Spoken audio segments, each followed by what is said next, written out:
Hey, this is Tim Anderson. So I wanted to pop on here and talk a little bit about zero-based budgeting, which is a bill that I'm going to produce next year in the General Assembly.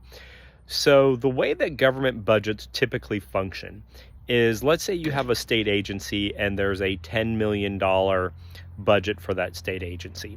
So what they do is at the end of the fiscal year, if they have any money left over, they have to give it back to the state, and then that affects what they might get for the next budget cycle. If they returned a million, then the state may say, oh, well, you only need 9 million, but the agencies don't want to cut in their budgets.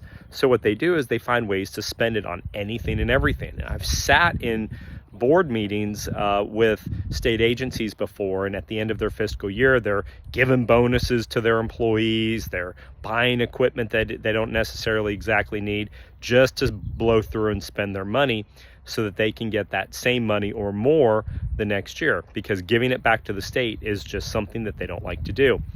So what zero-based budgeting does is it requires that agencies don't automatically just get a exact same budget for what they had the year before. They have to come in and they have to prove what they spent the money on and justify those expenses.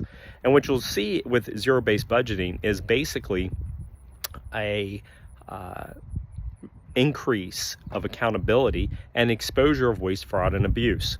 Now look, we all saw Doge, and they came in and they're trying to fix things rapidly.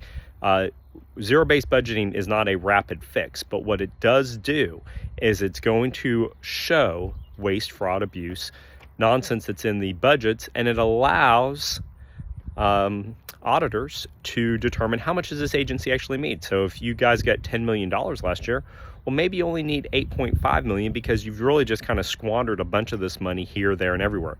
But you start at zero, that's why it's called zero-based budgeting, and you work your way up to the top of how much the agency spent, and then it shows in black and white what the agency spent. Zero-based budgeting is the right way to expose waste, fraud, and abuse, and will save taxpayers hundreds of millions of dollars annually across the board. We need it. It's nothing like Doge as far as rapid decreasing of workforces, but it will allow taxpayers to get rapid savings over a 4 or 5 year time period, and shrink the cost of government, which means you all pay less taxes. I'm Tim Anderson. That's zero-based budgeting. It'll be a priority bill, and we're going to be working on that on day one when I get back to the General Assembly in January. Have a great day.